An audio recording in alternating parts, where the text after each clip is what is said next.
Bonsoir tout le monde. Alors, je vais essayer de tenir les délais, d'autant plus que tout le monde sort d'une journée de travail et que j'imagine que c'est déjà une gageure pour vous d'être connecté et de suivre une conférence, d'autant plus professionnelle, hein, c'est puisque vous êtes tous des spécialistes de l'histoire et de la géographie. Donc, merci au vice-rectorat d'avoir organisé tout ça. Je vais essayer de traiter d'un sujet qui est assez difficile dans le sens où les femmes, en général, sont les invisibles de l'histoire, hein, ça c'est bien connu. On doit énormément à Michel Perrault là-dessus, hein, sur la thématique des femmes qui a repris un petit peu le dessus depuis quelques années, voire une ou deux décennies en fait, sur le champ historique et le champ de la recherche. Et donc, moi, ce que je vais vous proposer, je vais essayer en tout cas de vous proposer, c'est de connaître la place de ces femmes pendant la Seconde Guerre mondiale. Et Dieu sait que c'est un groupe qui est assez hétérogène, donc il va falloir déjà le définir. Qu'est-ce qu'on entend par les femmes et puis quelles sont ces femmes.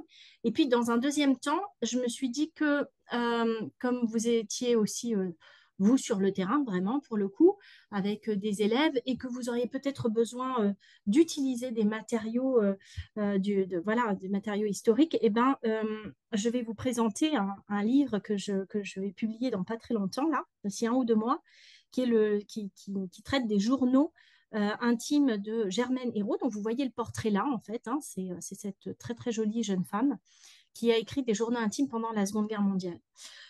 Donc, on va essayer de faire tout ça en 1 heure. Ça va pas être simple, mais on va y arriver. Alors, je commence par un espèce de contexte très général et puis que vous connaissez très certainement, mais bon, on repose les bases.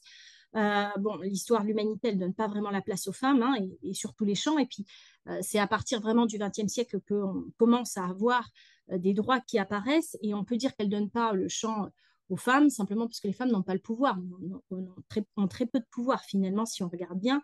Le pouvoir politique à partir de 1944, le pouvoir de l'argent économique à partir de 1965, avec, en tout cas pour les Français, je parle, hein, bien sûr, à partir de l'ouverture des comptes en banque possible, la maîtrise de leur corps, l'IVG, 1975, et on peut même dire au-delà, hein, si on va même plus loin, 2013, parce que la loi qui datait de Napoléon, qui interdisait les femmes de porter un pantalon, a été abrogée sur une découverte finalement hasardeuse qu'en 2013. Mais bon, si on centre notre propos sur la région, parce qu'on a une région quand même dont on peut être relativement fier, on peut dire qu'on est dans une zone qui est relativement avant-gardiste, puisque la Nouvelle-Zélande est le premier pays, si on peut parler de pays, puisque en 1852, ce me semble, elle a une relative autonomie politique vis-à-vis de la couronne britannique. C'était une colonie. Et c'est le premier, finalement, pays, je dis bien avec des guillemets, à donner le droit de vote aux Néo-Zélandaises en 1893. Alors, pourquoi je vous le mentionne, même si je pense que ça, vous le saviez? Parce que c'est issu d'une pétition que je vous ai mise là, d'une pétition de 24 000 femmes, 546 pages, hein, quand même, sur une population d'1 million d'habitants. C'est quand même pas mal pour l'époque, qui a été déposée au Parlement. Alors, certes, la Nouvelle-Zélande bénéficie du fait d'être une colonie britannique qui sont déjà assez en avant-garde, on va dire, sur le mouvement des suffragettes, etc. Mais ça ne veut pas dire, parce que justement, ils sont anglo-saxons, qu'ils avaient la tâche facile, puisqu'ils ont dû proposer à 3 fois, hein, cette mobilisation pour le droit de vote des femmes, pour enfin y accéder et avoir presque 18% des signatures de la population adulte féminine, ce qui est énorme, hein. Elles ont fait du porte-à-porte pour y arriver, donc c'est pas mal. Pour autant, je rappelle quand même que même si les Néo-Zélandaises vont voter, elles n'ont des postes électifs qu'à partir de 1899, et elles les occupent, elles ont été réellement élues qu'en 1933. Donc tout ça reste quand même très très tardif. Alors, le deuxième pays, c'est l'Australie, et c'est pourtant une régression. Pourquoi une régression? Parce que la Nouvelle-Zélande avait donné le droit de vote aux femmes blanches et aux Maoris, ce qui n'a pas été le cas de l'Australie, qui, elle, a emboîté le pas de sa voisine, donc d'Océanie, dès 1902, mais n'a donné, bien sûr, le droit de vote des femmes que blanches, hein, que européennes, citoyennes. Donc voilà, donc on est déjà dans une régression. En Europe, c'est la Finlande en 1906 qui emboîte le pas, hein, de cette égalité. Bon, ça, c'est pour le côté très général, on va dire. Maintenant, ce qui nous intéresse, c'est quand même la Calédonie. Alors, je vais un petit peu avancer des poncifs parce que la Nouvelle-Calédonie, évidemment, elle a une triple couche de patriarcat qui se superpose. D'abord parce que la colonisation a misé sur l'implantation de la main-d'œuvre masculine, donc c'est une colonisation déjà militaire, et même si elle était religieuse au départ, ce sont quand même des hommes, des teachers, des hommes qui viennent en grande majorité. Ensuite, il y a une colonisation pénale qui est faite que pour des bâtisseurs. Donc, les femmes viendront dans un deuxième temps pour une idée de colonie de peuplement, où là, le bras armé sera leur utérus, mais c'est dans un deuxième temps. Et puis, les engagés asiatiques dans le travail également, on donne priorité aux hommes, même si quelques femmes et les javanaises vont être évidemment très demandées dans les cercles privés et dans les familles calédoniennes pour jouer les nounous. Mais ça reste quand même une majorité d'arrivées d'hommes dans une configuration, vous allez me dire, je ne traite pas de la population kanak, je suis historienne, je ne suis pas anthropologue. Il va y avoir une conférence, je crois, là, c'est ce jeudi, il me semble, ou quelque chose comme ça, au centre culturel Chibaou, ou peut-être un petit peu plus tard, non, je crois que c'est jeudi d'après, sur justement une de mes collègues, hein, Françoise Quérol, sur les femmes kanak et le côté plutôt anthropologique de la chose. Je ne vais pas m'aventurer dessus parce que moi, le seul constat que je peux en faire, c'est que, influence ou pas occidentale, en tout cas, on a très peu, voire pas de chefs coutumières. Hein. La reine Hortense fait un peu figure d'exception et jusqu'à présent, dans le Sénat coutumier, on n'a toujours pas de femmes non plus. Donc, ça reste quand même toujours de tous les côtés quelque chose de très patriarcal. Et ça continue avec les guerres, les révoltes, l'histoire, en fait, donne quand même la part belle aux hommes. Et même le boom des travailleurs dans les mines des années 70, etc., c'est l'apanage des hommes. Bon, en plus de cela se rajoute donc le fait que l'histoire a été écrite par les hommes, hein, pour beaucoup. Moi, ce qui m'a beaucoup interpellée, et c'est pour ça que je me suis lancée dans cette thématique, c'est le livre du père O'Reilly, si vous le connaissez, s'appelle Les Calédoniens. C'est un livre qui est biographique, en fait. C'est une forme de somme qui a été faite en 1953, photographie de la société calédonienne. Et l'idée, pour lui, il était pasteur, c'était de faire un petit portrait de tous les gens qui ont pu fabriquer la Nouvelle-Calédonie. C'est ce qu'il dit dans Façonner la Calédonie. C'est ce qu'il dit dans son préambule, dans sa préface. Sauf que quand on regarde et qu'on lit les 1102 notices, je les ai lues régulièrement, hein, et ben, au bout d'un moment, je me suis dit, mais combien il y a de femmes là-dedans? J'ai compté 41. 41, ce qui fait 3,7% de femmes remarquables qui ont constitué l'histoire de la Calédonie. Donc, autant vous dire que c'est très peu, sachant qu'en plus, comme il est pasteur, il y a 23 religieuses là-dedans, c'est-à-dire plus de la moitié. Donc, la belle arnaque, hein, après ce constat assez déprimant, est-ce qu'on doit se dire que finalement, on n'a pas grand-chose pour écrire l'histoire des femmes? Ben, c'est l'objet de ma deuxième partie, de vous montrer ce journal intime et de vous dire que oui, il existe des pépites, mais qu'en fait, la problématique est aussi de les accueillir, de leur donner une visibilité. Et croyez-moi, j'ai galéré à trouver un éditeur. Donc, ça aussi, ça fait partie des choses qui sont... Voilà. Donc, maintenant, si on regarde la partie plus...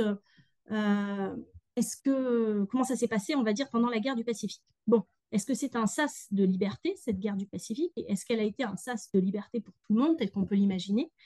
Parce que c'est vrai que la guerre en général, la Seconde Guerre mondiale, dans le reste du monde, c'est un malheur. En Calédonie, c'est une guerre relativement heureuse. En tout cas, dans l'historiographie qu'on en lit. Et si on doit parler des femmes, il va falloir borner le groupe.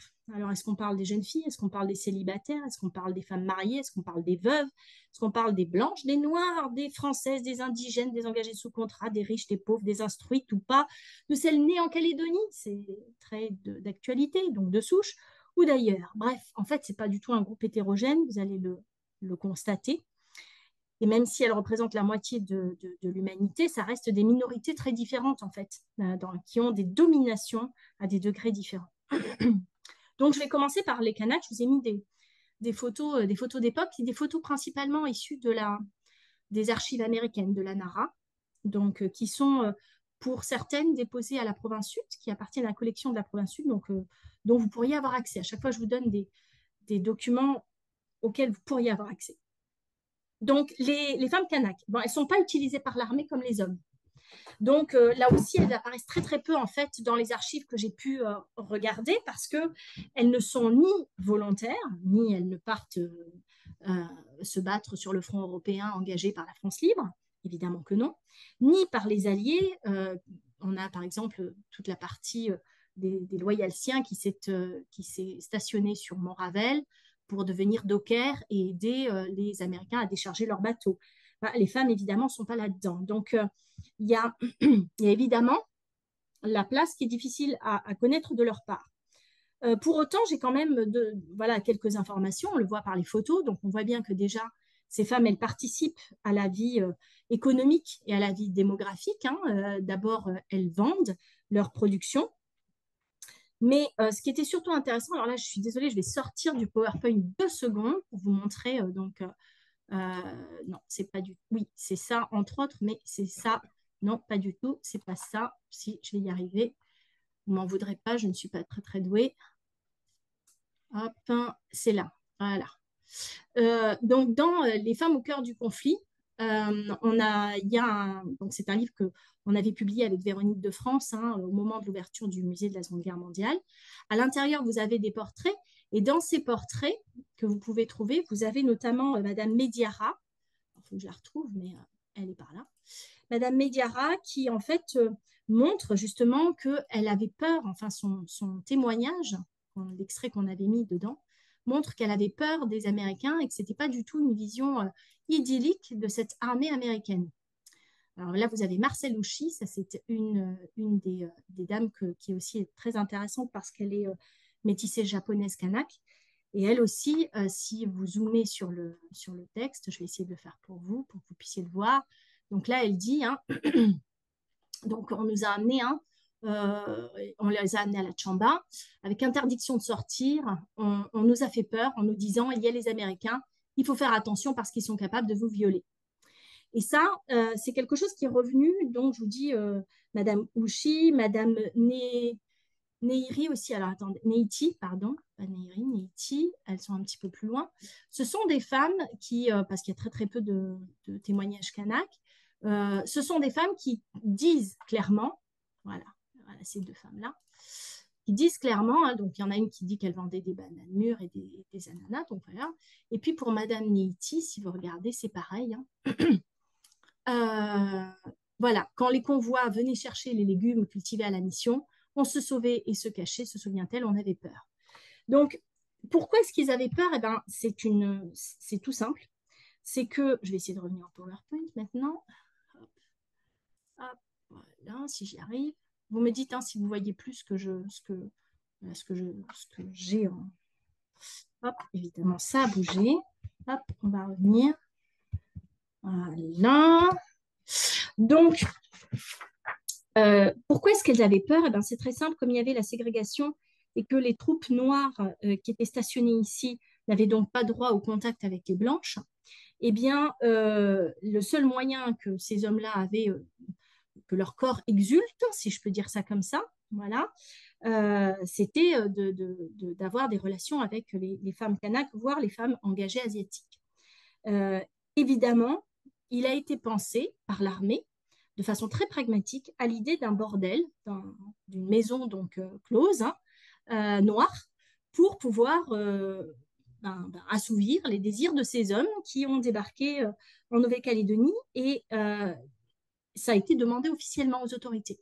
Ce sont les Calédoniens ici, qui blancs, donc du conseil d'administration, puisque le conseil général n'existait plus, il avait été enlevé. Ce sont les Calédoniens qui, en fait, ont dit clairement, non, non, vous n'allez pas dépraver nos indigènes, donc hors de question. Et l'armée américaine, si la guerre avait duré un petit peu plus longtemps, avait pensé faire venir des américaines, des afro-américaines, si vous voulez, pour justement régler ce problème, parce que il y avait de plus en plus de problèmes de viol, d'insécurité pour les femmes. Alors, encore une fois, insécurité qui est très très peu documentée parce que c'est pas ces femmes qui allaient au commissariat pour porter plainte. Vous pensez bien, c'est pas ces femmes qui laissaient trace de ces méfaits-là, bien au contraire. Et en fait, comment est-ce qu'on a vent de ces viols-là? C'est quand ces hommes passent justement la barrière de ne pas s'attaquer qu'aux noirs, mais aussi aux blanches, ou quand ils rentrent, par exemple, dans les maisons pour s'attaquer aux engagés asiatiques qui sont dans les maisons des propriétaires. Et donc là, les Caldoches se plaignent, pas tant qu'ils aient violé l'engagé asiatique, même si évidemment ça faisait partie du lot de la plainte, mais surtout qu'ils euh, aient outrepassé les droits de la propriété et peut-être dégradé au passage, etc., etc. Donc, voilà pour les femmes Kanaks, c'est assez compliqué. Il y en a quelques-unes, il y a des traces notamment dans les archives aussi de mariage entre des Américains et des femmes Kanaks, et notamment aux loyautés. Je me rappelle d'un mariage d'une femme marienne que j'avais vu, mais c'est assez rare. Et puis surtout, ces femmes qui se sont mariées, il n'y en a aucune à ma connaissance, ça ne veut pas dire qu'il n'y en a aucune du tout, mais il n'y en a aucune à ma connaissance pour l'instant qui ait été ramenée aux États-Unis, alors qu'une partie des Blanches a été ramenée aux États-Unis par leur nouvel époux américain. Donc voilà, une discrimination de plus, on va dire. Et puis, il y avait certaines femmes kanak qui étaient mariées à des Japonais. Ça c'est assez bien documenté, hein. On le voit aussi dans dans les travaux de différentes collègues dont vous avez peut-être entendu parler, Mitsu Mitsuda, Rowena Wards, etc. Ce sont des femmes qui ont donc épousé des Japonais et qui, la problématique s'est posée quand, évidemment, Pearl Harbor a été déclenché, que les Japonais ont été arrêtés, que leurs biens ont été mis sous séquestre et qu'elles, étant femmes, pas toujours légitimes d'ailleurs, hein, étant peut-être des fois simplement compagnes, eh bien, ces femmes se sont retrouvées non seulement sans le mari protecteur, elles appartenaient plus vraiment à la tribu, et en plus sans les biens, puisque tout ça avait été mis sous séquestre. Donc, c'était évidemment très compliqué. Mais encore une fois, je répète, hein, cette partie-là, cette mémoire-là, elle est très discrète, elle est très difficile à engager. Les engagés, justement. Alors, les engagés, c'est celles qui, en tout cas sur le papier des archives, ça ne veut pas dire que ce soit la réalité, mais sur le papier des archives, c'est celles qui ont le plus souffert. D'abord parce qu'elles sont au contact des troupes, parce qu'elles sont dans les villes, elles ne sont pas protégées par les tribus et les réserves. Et elles ne sont pas protégées non plus par leur nationalité. C'est le problème des Javanaises, hein. Les Indochinoises sont des sujets français, mais par contre, les Javanaises, ce sont des sujets néerlandais. Donc, autant vous dire, c'est euh, traité pire que le chien de la maison, quoi, hein.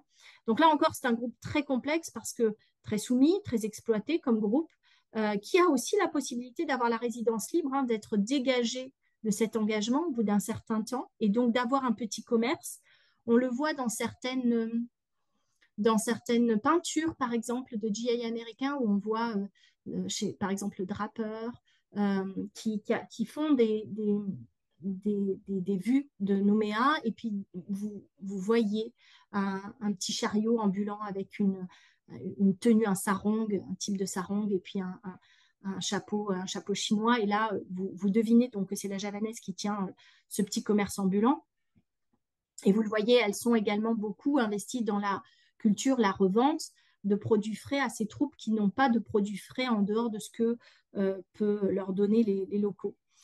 Donc, elles aussi sont victimes, bien évidemment, des viols de GI noirs, qui n'encourent pas grand-chose quand ils le font, soyons clairs. Pourquoi je dis il y a forcément un vrai problème de viol? Parce que, par contre, déjà, il y avait aussi tout un marché parallèle de la prostitution. Il y avait une petite colline dans l'anglais qui s'appelait Prostitution Hill, et dans lequel on avait notamment même des hommes javanais qui se faisaient passer pour des femmes, mais qui se prostituaient. Donc, c'est vous dire si la prostitution était quand même un vrai, une vraie activité, si on peut dire ça comme ça. Euh, bon, elle souffre un peu moins quand même du racisme anti-japonais qui se déverse sur leurs homologues masculins, sur les Javanais hommes, parce qu'il y a un racisme très fort et un amalgame entre Javanais et Japonais, ou Indo-Chinois et Japonais. Euh, voilà, c'est une communauté qui est relativement discrète et dont on n'a quasi aucun témoignage, en tout cas que j'ai trouvé, hein, pour l'instant, de cette communauté-là. Les blanches, telles qu'on peut dire, d'une certaine manière. Pourquoi? Parce que c'est un groupe très, très hétérogène là aussi. Je vous ai donné déjà, je les sépare en deux. Les femmes qui ont été plutôt empêchées, qui n'ont pas eu trop de liberté pendant cette période-là, et puis les femmes qui ont plutôt vécu une forme de délivrance. Donc, on verra en dernier point, justement, un exemple précis avec Germaine Hérault, avec cette femme dont je vous donnerai quelques infos sur son journal intime, de quoi est-ce qu'elle nous parle, qu'est-ce qu'elle nous livre comme information. Alors commençons par... il y a plusieurs groupes, hein. Il y a donc les femmes nouméennes, mineures, qui elles vont profiter, vont avoir une adolescence de rêve. Il va y avoir les femmes mariées ou les broussardes qui elles vont être plus éloignées de cette modernisation, effervescence culturelle, etc., économique qu'il peut y avoir près des camps, donc près de la capitale principalement, mais aussi près de Bourail, etc. Et notamment, il y a un témoignage qui est à l'UNC, dont vous pouvez avoir accès, de Michel Perrault, qui était, elle, mariée à cette époque-là, à M. Perrault, et qui était instituteur. Et donc, elle, quand je lui posais des questions sur la Seconde Guerre mondiale, elle avait que très, très peu d'informations. On sentait bien qu'en tant que femme mariée, elle était cantonnée à son foyer, que c'était la domestique, voilà, qu'il y avait, son activité était essentiellement domestique et qu'elle n'avait que très, très peu d'interaction avec l'extérieur. Après, vous avez les vichistes et c'est un gros pan là de mon activité de recherche actuellement. Donc, je vais essayer de vous en donner des informations parce que ça a été assez peu documenté. Donc, les vichistes versus les autres femmes qui se sont engagées de l'autre côté, que sont les femmes qui ont décidé de partir au front. Là aussi, il y a pas mal de choses à dire. Et puis, en dernier, vous avez les femmes très instruites qui se sentent très, très libres, en fait, de leur engagement, de leur militantisme, et qui, elles, ont vraiment commencé à amorcer une action dure pour les droits des femmes. Donc, prenons le focus des vichistes. Alors, je vais vous raconter l'histoire de Madame Moni. Alors, Madame Moni, en fait, c'est Paul Déméné-Moni, son nom de famille, je veux dire de jeune fille, c'est Déméné. Elle s'est mariée avec Monsieur Moni après par la suite.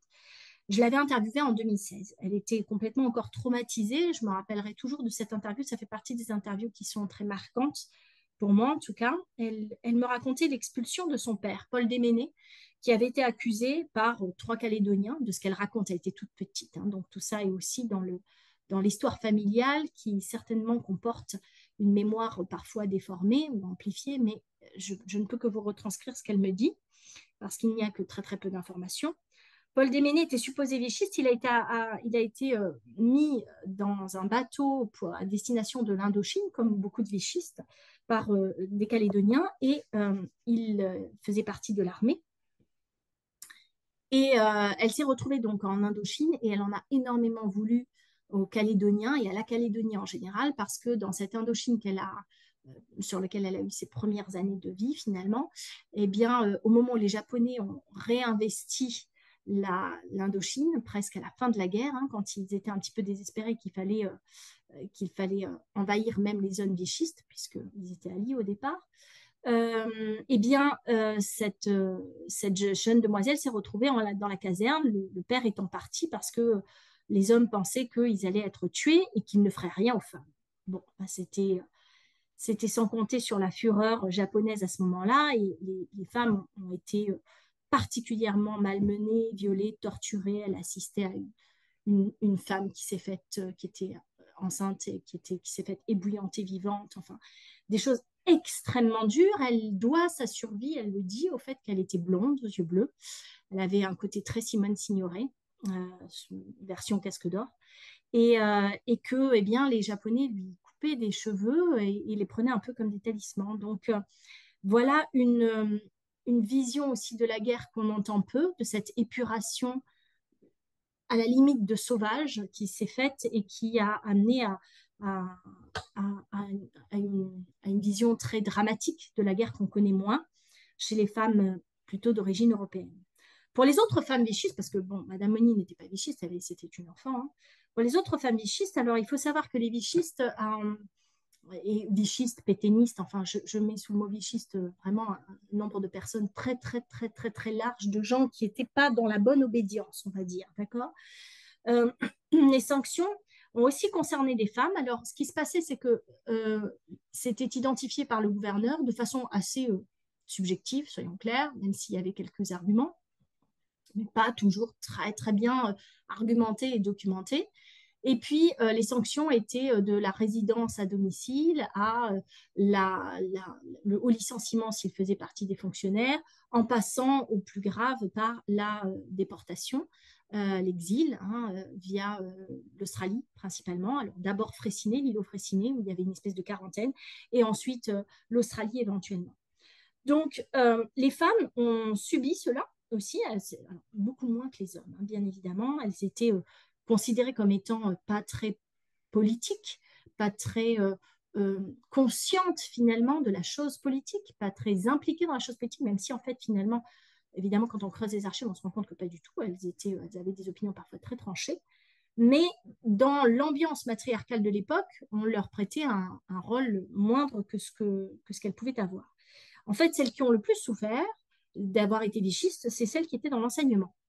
Et un petit peu comme pour la France, où des sanctions ont touché quand même 700 fonctionnaires d'enseignement dans l'Hexagone au moment de la libération, c'est-à-dire au moment où justement on a commencé à faire une épuration, eh ben, ça a été pareil ici, mais sauf que nous, l'épuration, on l'a subie en fait finalement au moment de Pearl Harbor, en fait finalement, au moment de cette décision de passer à la France libre en 1940 et après réellement d'avoir cette impression que le front se déplaçait sur le Pacifique.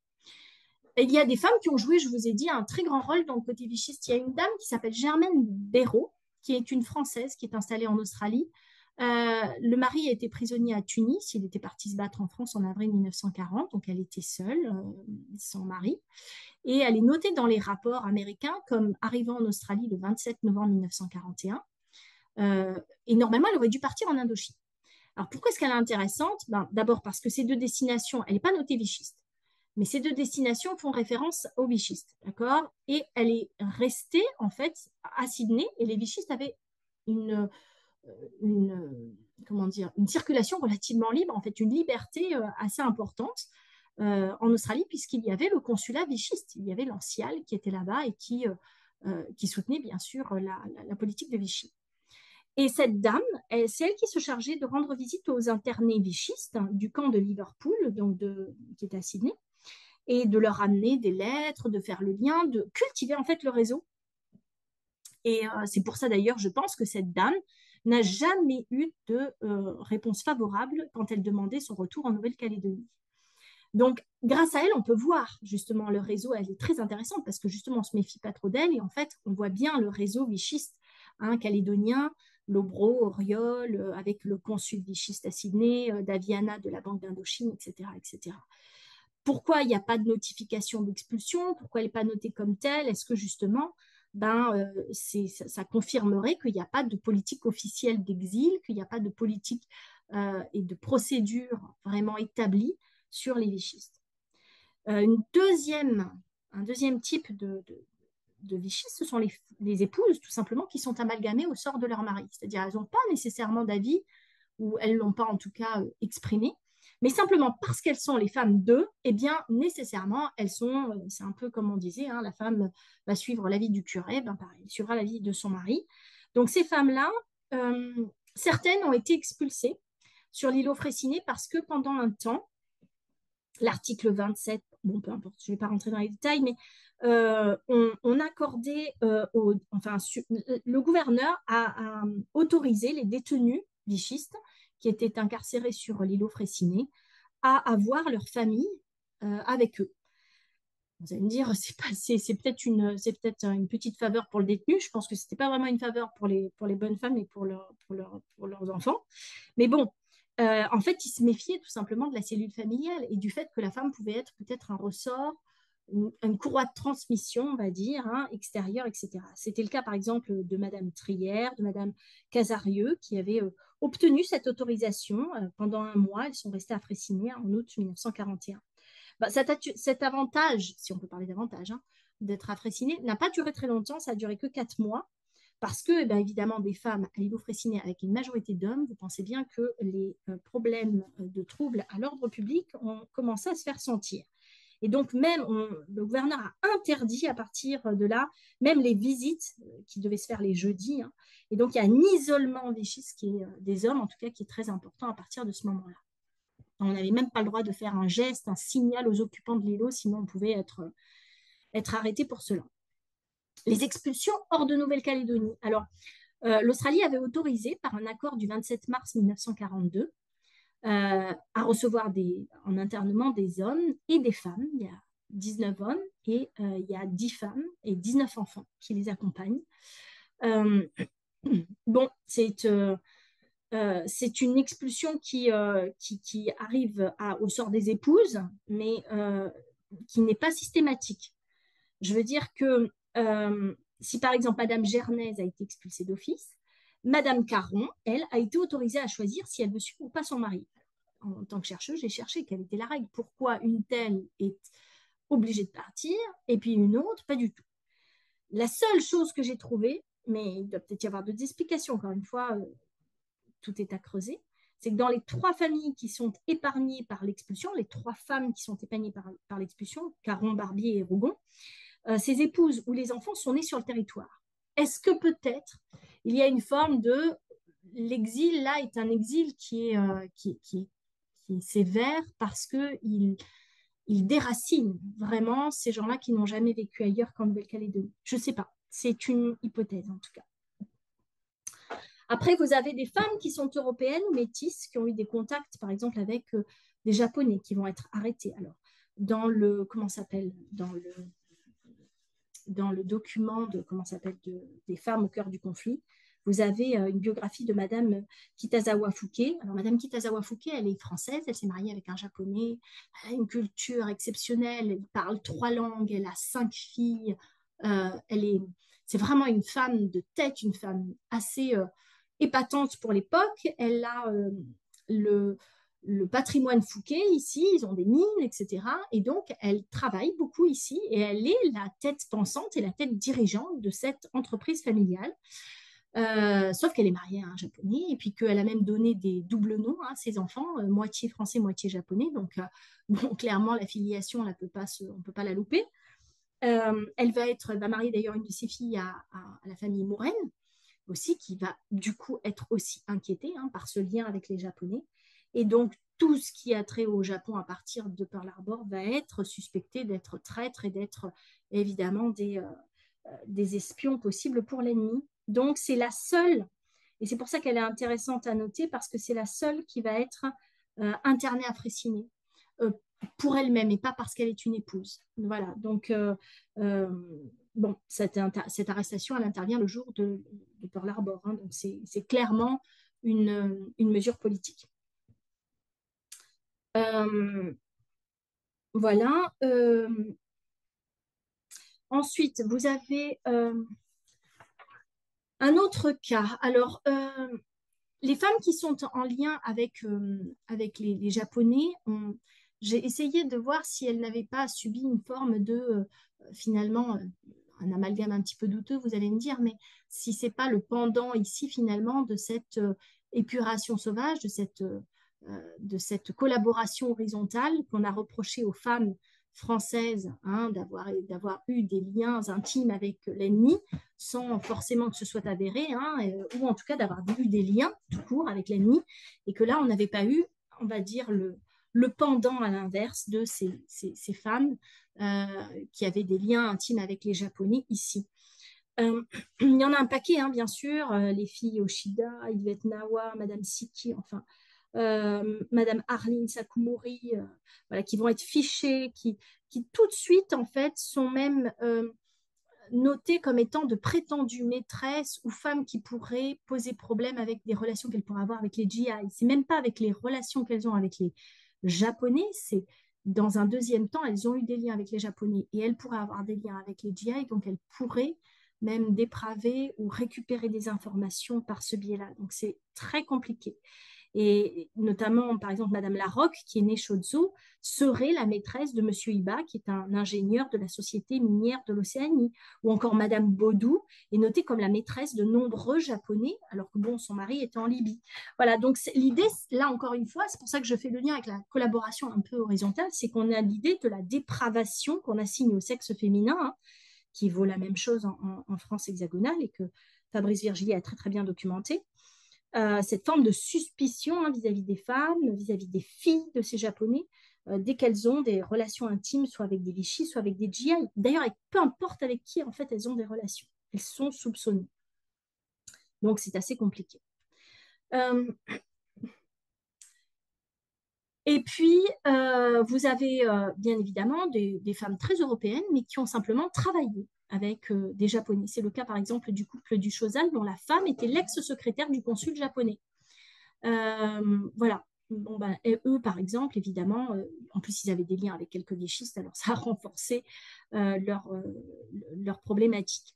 Mais le problème, c'est qu'en Calédonie, les nipponophiles, si on peut dire, hein, c'est-à-dire tous ces gens qui avaient des accointances avec les Japonais, sont nombreux, tant dans les journaux locaux, hein, on le voit dans la France australe, dans le bulletin de commerce, que certains notables, Messieurs Lagarde, par exemple, hein, Monsieur Lagarde avait des accointances avec certains Japonais, parce que tous les Japonais n'étaient évidemment pas en lien avec l'Empire du Soleil Levant, et puis ensuite parce que ils avaient quand même une forte diaspora ici, et ils avaient monté des commerces et avaient un statut particulier d'étranger, donc ils pouvaient avoir des biens. Donc bon, ils sont surveillés, tous ces gens-là qui ont des liens avec les Japonais, qui sont calédoniens, mais ils n'encourent pas nécessairement l'exil, hein, ils restent simplement sous surveillance, on les voit dans les rapports, ils sont fichés partout. Et puis après, vous avez les femmes qui sont en lien avec d'autres ressortissants de l'Axe. Par exemple, Philippe Le Chartier de Sédouis, c'est très joli hein, comme nom, il se désignait comme un aristocrate. Il avait vécu en Roumanie, il était marié à une Roumaine. Et d'ailleurs, le gouverneur Soto disait que c'était ça. C'était sa femme qui avait une mauvaise influence sur lui. Donc, encore une fois, l'idée que la femme était le- la Ève, si vous voulez, hein, ce qui va amener le péché, quoi, finalement. Hein. Donc, là aussi, des choses qui. Sa femme va d'ailleurs être confinée à résidence à Goro, dans le sud minier de l'archipel. Bon, voilà, ils avaient des contacts avec la Banque d'Indochine, avec tout ça, donc ça va évidemment jouer en leur faveur, en leur défaveur, devrais-je dire, pardon. Et puis, vous avez aussi Carlos Bloch, qui lui a des propos anti-américains, pro-allemands, et le rapport rajoute, pour, on va dire, grossir son dossier, que en plus, sa femme est italienne. Donc, alors, si sa femme est italienne, c'est une circonstance aggravante. Voyez. Donc voilà. Vous avez des organismes aussi qui sont très féminisés et qui sont l'objet de suspicions et de sanctions. Par exemple, c'est le cas du Conseil calédonien qui est fait de femmes et qui intégrerait, selon les services de renseignement, bien sûr, des partisans pro-Vichy comme Millard, Catalan, Léraud, Barin, de Rouvray, Mademoiselle Cheval, toutes ces femmes-là, hein, Madame Millard, Madame Catalan, etc., dont les familles sont suspectes à cette époque-là. Et puis, il y a la Croix-Rouge. Alors, ça ne se fait pas bien de le dire, mais la Croix-Rouge de Nouméa, la Croix-Rouge de Nouméa, pas la Croix-Rouge américaine, hein, bien sûr, la Croix-Rouge de Nouméa a été dissoute par le gouverneur Talek en 1944, le 7 mai 1944, parce que justement, c'était une organisation qui avait des accointances vichistes et qui essayait de récupérer des fonds et dont on ne sait pas trop finalement où la filière allait. Et c'était que des femmes dans la Croix-Rouge de Nouméa, beaucoup de femmes. Donc là aussi, voilà. Euh, Dernier cas qui apparaît dans les rapports comme ça de femmes suspectes sont les dénonciations. Ben oui, parce que en temps de guerre, les cancans, ils vont déjà bon train, j'ai envie de dire, dans une petite colonie, mais alors là, en parlant très trivialement, c'est la fête du slip. Hein. C'est-à-dire que ça permet de régler des comptes, évidemment, hein, avec sa voisine, avec sa collègue, avec etc., etc. Et donc, ce qui arrivait en Europe, on n'y échappe pas de la même façon. Hein, alors, je vous donne des exemples, croustillants s'il en est. Madame Millot, qui accuse ses voisines, Madame Lègle, d'être pro-vichiste dans une lettre du 17 avril 1944. Et en fait, l'enquête fait ressortir qu'elle n'est pas nécessairement pro-vichiste, mais surtout que Madame, enfin, il y a une vieille histoire d'adoption de l'enfant de Madame Millot par la famille Lègle. Et donc, finalement, après que les services aient un petit peu dénoué tout ça, Madame Millot s'est finalement rétractée en disant que bon, c'est juste qu'elle était un peu hystérique. Voilà. Bon. Donc, on retrouve là aussi les femmes qui s'accusent entre elles-mêmes de clichés d'hystérie, de malveillance, de diffamation, de etc., etc. La mégère ménagère, si vous voulez, qui devient un peu cette nouvelle mauvaise graine. Voilà. C'est une espèce de petite chasse aux sorcières qui se fait entre femmes. Voilà, et qui s'accompagne de toute ces cancanages, cette médisance, etc., etc. Euh, alors oui, donc, dernière chose dont je voudrais vous parler, ce sont euh, les femmes militantes ou actives ou qui se sont engagées. Alors, je vais aller très très vite sur les femmes volontaires parce que j'avais fait déjà une conférence à la base Chalex là-dessus. Donc, je vais juste vous rappeler deux, trois faits. Donc, on a deux femmes. Ce sont les deux Raymond. Je vais peut-être avancer d'ailleurs sur le PowerPoint. Tac, tac, tac. Non, c'est après, c'est plus tard. Donc, je vais vous laisser sur celle-là. Les deux Raymond, Raymond Jor et Raymond Rolly, qui sont les deux seules femmes qui sont parties donc s'engager à Londres. Et en fait, déjà, ce que je viens de dire est déjà totalement faux. C'est-à-dire qu'en fait, elles ne sont pas les seules à s'être engagées, ce sont les seules dont on a accepté l'engagement. Dans les lettres et dans la correspondance de Soto aux archives, on lit clairement qu'il est extrêmement déçu par l'engagement masculin, qu'il n'y a pas assez d'hommes, en fait, qui se portent volontaires, puisqu'il n'y a pas de conscription à ce moment-là, hein, évidemment, il n'y a pas de mobilisation. Donc, il est très déçu par les volontaires. Il n'y a aucun mec des Nouvelles Hébrides qui s'est engagé, alors qu'ils étaient tous pas en guerre. Et puis, chez les Calédoniens, il arrive péniblement à 300 bonhommes, alors qu'il y a dans ses courriers, alors il est aussi entre les nombres, je pense que ça aussi en fonction de comment il a géré cette manifestation de ces femmes-là, entre 200, mais en tout cas, il y a eu minimum 50 femmes, ce qui est énorme, 50 femmes qui se sont manifestées et qui voulaient vraiment partir, et il a tout fait pour essayer de les faire partir. C'est De Gaulle qui a dit, j'ai pas de boulot pour elles, en fait, alors je ne peux pas les prendre, donc c'est pas possible. Bon, ce sont que des femmes blanches, quasiment. J'ai vu qu'une seule, je crois, indo-chinoise, que des femmes blanches, bien évidemment, souvent assez instruites, de familles moyennes, bourgeoises, etc., souvent nouméennes. Sort du lot Madame Colette Hagen, qui est plus âgée, qui a la quarantaine, et qui, elle, est carrément, j'ai envie de dire, pistonnée. En tout cas,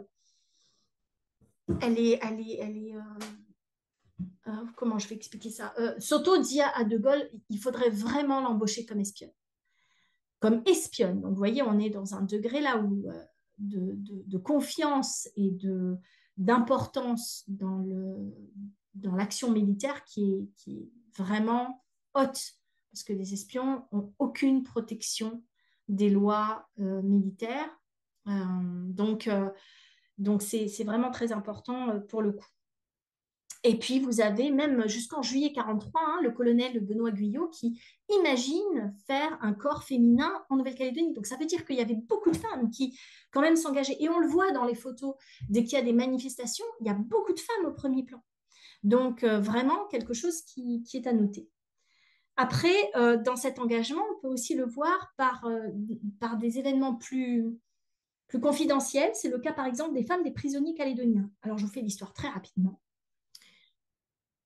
Le gouverneur Soto fait le ralliement en Calédonie et il est court-circuité par De Gaulle qui envoie un émissaire qui s'appelle l'amiral Thierry d'Argentlieu, qui n'est pas amiral à cette époque-là, mais peu importe, l'amiral Thierry d'Argentlieu, Georges Thierry d'Argentlieu. Et Georges Thierry d'Argentlieu est très méfiant vis-à-vis de Soto, qui trouve qu'il est beaucoup trop proche des Anglais, beaucoup trop proche des Calédoniens, qui ne fait pas son boulot de mettre à distance un petit peu les anglophones. Et donc, il va réussir à le faire partir de Nouvelle-Calédonie. Et pour le faire partir et pour éviter qu'il y ait une émeute, parce qu'il est très soutenu par les Calédoniens, il fait arrêter 4 Calédoniens, Berger, Moulédou, Pognon et Solier. Et les femmes de ces hommes-là, quand il les fait arrêter, hein, il les emmène sur Walpole, donc petit îlot fort sympathique, hein, dans lequel on ne peut pas accoster facilement et donc on ne peut pas libérer facilement les hommes. Ce sont les femmes qui vont plaider la cause de leur mari auprès de l'amiral et qui vont fomenter la manifestation, alerter la brousse et mettre en place finalement ce grand mouvement populaire qui va y avoir et qui va poursuivre, mais vraiment quand je dis poursuivre, c'est vraiment courser, hein, courser, tirer d'Argentlieu jusqu'à la fois, où il va être quasiment pris en otage et où il va devoir céder d'une certaine manière parce que là, il risque pas loin du lynchage. Donc voilà pour ces femmes très courageuses. Et puis enfin, vous avez les femmes militantes et politiques. Alors là, il y a un ouvrage qui vient de sortir d'Ismet Kurtovic sur le Parti communiste français. Vous avez Jeanne Tunicaï Casas. Donc Jeanne est une Française qui s'est mariée à Pablo Tunicaï Casas, un ressortissant espagnol. et qui va fonder le Parti communiste en Nouvelle-Calédonie et qui va être une incroyable fervente des droits pour les femmes, tout comme Pauline Aranda de Fouché, qui publie des tribunes dans les journaux calédoniens, ou encore Madame Collard, que certains vieux Calédoniens ont connue parce que c'était la prof de philo au La Pérouse, et qu'elle était, elle aussi, elle a monté le groupement des femmes, et qu'elle aussi, elle était particulièrement impliquée. Donc voilà, je vous ai mis, vous voyez, des photos que je voudrais un tout petit peu expliquer. Donc, évidemment, vous voyez les femmes qui sont restées dans leur rôle, les femmes religieuses. Vous voyez les femmes institutrices, donc pour l'explication des vichistes qui ont été pas mal inquiétés. Et puis, la petite photo où vous voyez ces deux hommes en train de se passer un ballet, c'est ce qu'on appelle la tap dance. C'est le manque de femmes, en fait, lié à l'apport d'hommes extraordinaires qu'il y a eu avec les troupes américaines, faisait que les hommes invitaient les Calédoniennes et que pour que chaque homme puisse danser, les femmes se retrouvaient avec un danseur et le danseur suivant tapait sur l'épaule de l'autre, lui donnait un balai et récupérait la femme. Et donc voilà comment cela se faisait. Bon, là, vous avez également un mariage. Euh, voilà, alors là, maintenant, je vais arriver à mon dernier propos, qui est le livre les journaux de Germaine Hérault, comme matrimoine, comme pépite, un petit peu que j'ai découverte. Alors, je vous explique là aussi la genèse de ce trésor. En 2013, donc, je suis contactée pour pour aider à concevoir le musée le musée de la Seconde Guerre mondiale avec la province sud et avec la mairie. C'est un partenariat à trois. Et parce que justement, je fréquentais la conservatrice du musée de la ville et la responsable du patrimoine, elle me contacte parce que il y a dans une vieille maison qui a été abandonnée liée au décès de sa propriétaire, qui s'appelle Suzanne Bonneau. Alors, il faut suivre. Hein. Je suis sûre que vous allez y arriver, mais il faut suivre. Suzanne Bonneau donc, est morte le 11 juin 2013 et elle laisse à l'intérieur de sa maison énormément de choses. C'est vraiment la femme qui a accumulé les documents, magazines, carnets, journaux, plein de choses. Et dedans, il y a des journaux intimes et il y a ceux de sa tante, donc Germaine Hérault. C'est donc sa tante, d'accord. Ils vont être déposés aux archives territoriales, sauf que le problème, c'est qu'il n'y a pas d'ayant droit, puisque Germaine est morte sans enfant et non mariée, et que Suzanne est morte sans enfant non plus. Donc là, il s'ensuit une enquête policière pour essayer de retrouver les autorisations pour pouvoir mettre la main sur ces carnets et pouvoir surtout les rendre visibles. Parce que sinon, ils étaient replongés en fait dans l'oubli pendant jusqu'à ce que ça retombe dans le domaine public, c'est-à-dire 70 ans. Quoi. Alors, qui est Germaine Hérault donc là, la photo que vous avez à droite, c'est Suzanne. Et la photo où vous avez la petite bouée du Sagittaire, là, avec la dame au-dessus, c'est Germaine. Ça, c'est en 1947. C'est son premier voyage. C'est la première fois qu'elle quitte la Nouvelle-Calédonie, c'est en 1947. Donc, qu'est-ce que je peux vous dire sur Germaine? Elle est née en 1910. Elle est née dans le village de Thio. Alors, est-ce que je l'ai... J'ai une barre en haut, c'est pas très agréable parce que je ne vois pas mes titres, mais tant pis. Donc, elle est née en 1910 dans le village minier de Thio. Et puis, elle va voir sa vie bouleversée par la Seconde Guerre mondiale. Entre-temps, sa famille, hein, vous voyez donc les photos ici, comment ça s'appelle,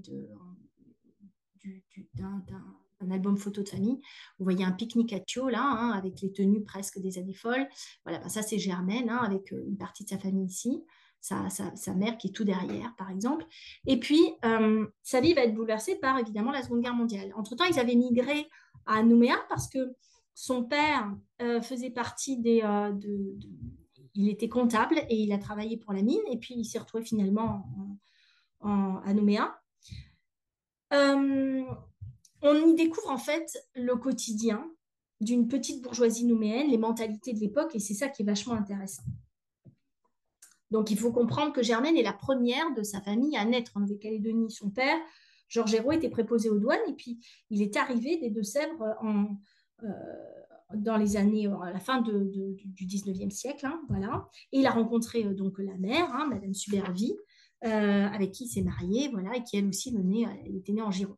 Ils auront 2 filles, donc c'est pour ça que le nom n'existe plus, hein, le nom Hérault n'existe plus, parce que Rose aura donc euh, Suzanne, la nièce de Germaine. Et pour compliquer la chose, il faut savoir qu'à cette époque-là, on appelle souvent les gens du deuxième prénom. C'est-à-dire qu'en fait, Germaine ne s'appelle pas Germaine, elle s'appelle Charlotte Germaine.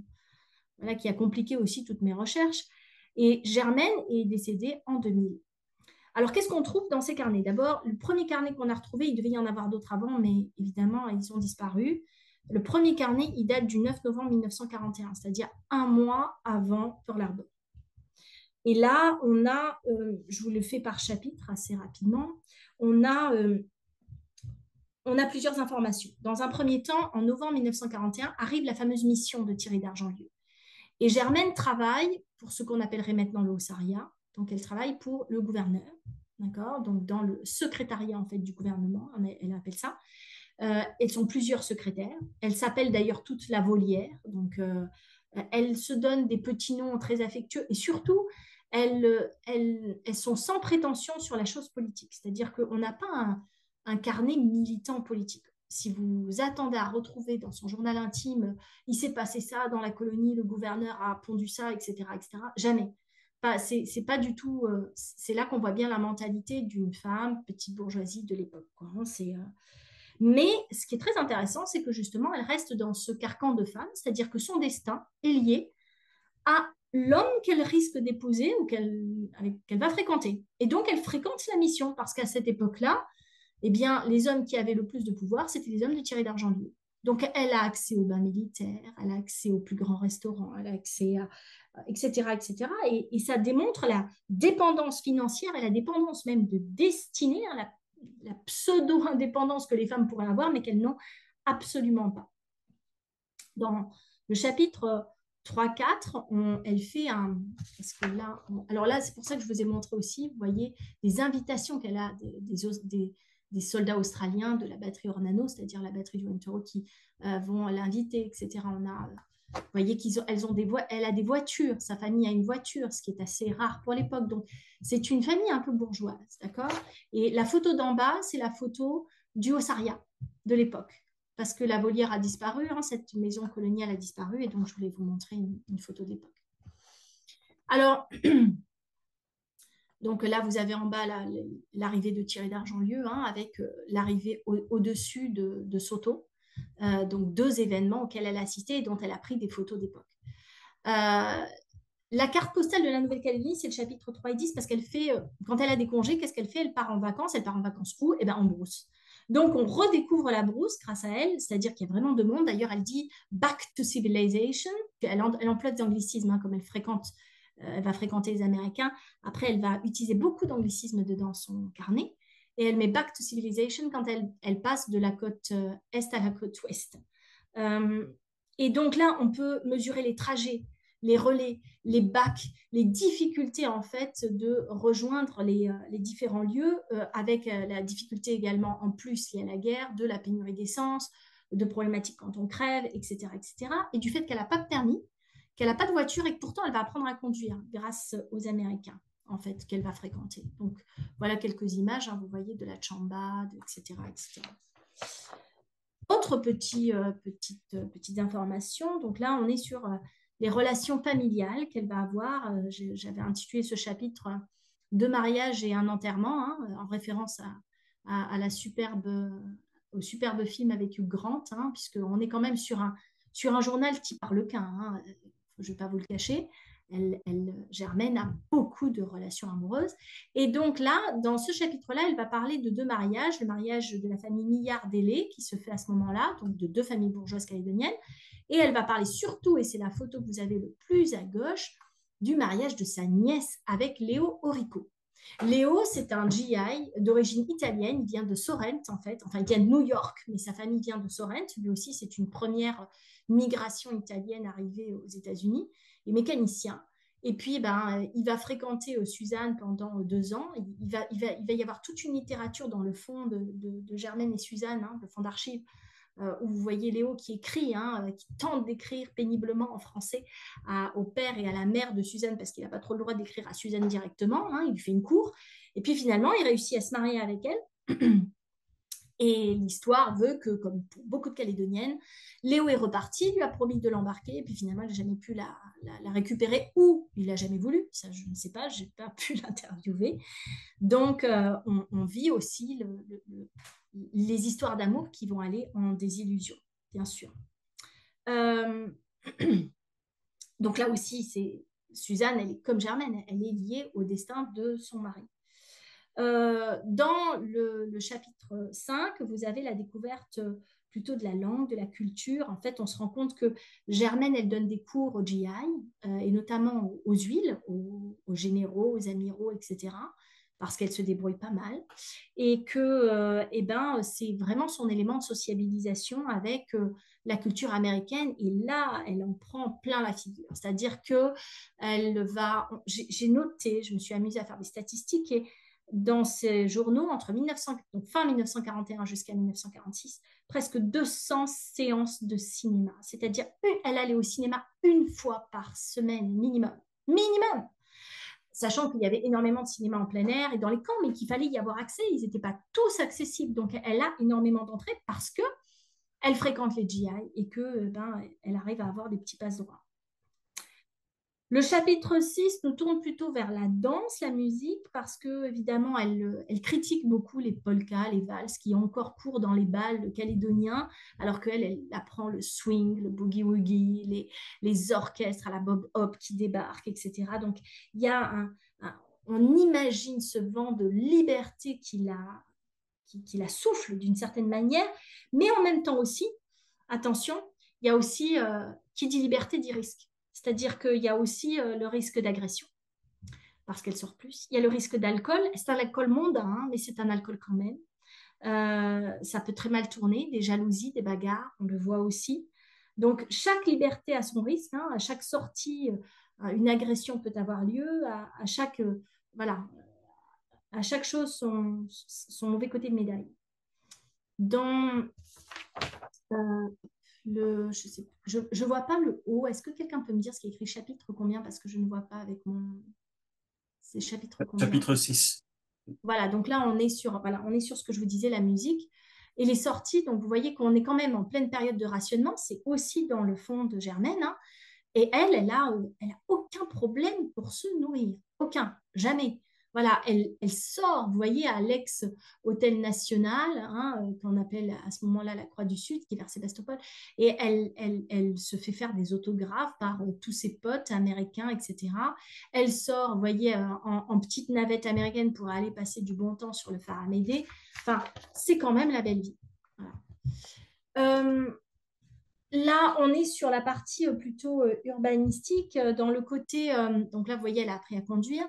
Euh, c'est une femme qui va aussi gérer pour le gouverneur, pour le gouvernement, du coup, ce qu'on appelle les land lease, c'est-à-dire que quand les Américains vont partir, eh bien, c'est elle qui va mettre à publication tout le matériel que les Américains lâchent, ne veulent plus et mettent en vente. Et donc, elle se rend compte aussi, à la même période qu'elle fait beaucoup de remarques disant qu'elle aussi, finalement, elle est un objet marchand, finalement, hein, sans en dire le marché, et que du coup, elle a décidé d'en prendre son parti et de faire un petit peu la même chose, c'est-à-dire que les hommes vont être aussi des Kleenex. Hein, elle va se mocher avec et puis elle va les jeter de la même façon, parce qu'après des amours déçus, il va falloir quand même qu'elle aussi, elle rende la monnaie de sa pièce. Donc, elle demande des faveurs, elle n'hésite pas à dire que un tel est mieux parce qu'il est docteur, parce qu'il a une belle voiture, parce que ceci, parce que cela, voilà, parce qu'il a des privilèges. Donc, voilà, l'apanage de la nourriture, elle découvre les blueberries, le ice cream, elle en mange quasiment à tous les repas. Enfin, je veux dire, c'est le début des camions réfrigérés, de ce genre de choses qui ne sont pas connues. Hein. Évidemment, en Calédonie, il y a encore le système de barres de glace dans des grosses glacières à l'intérieur des maisons, quoi.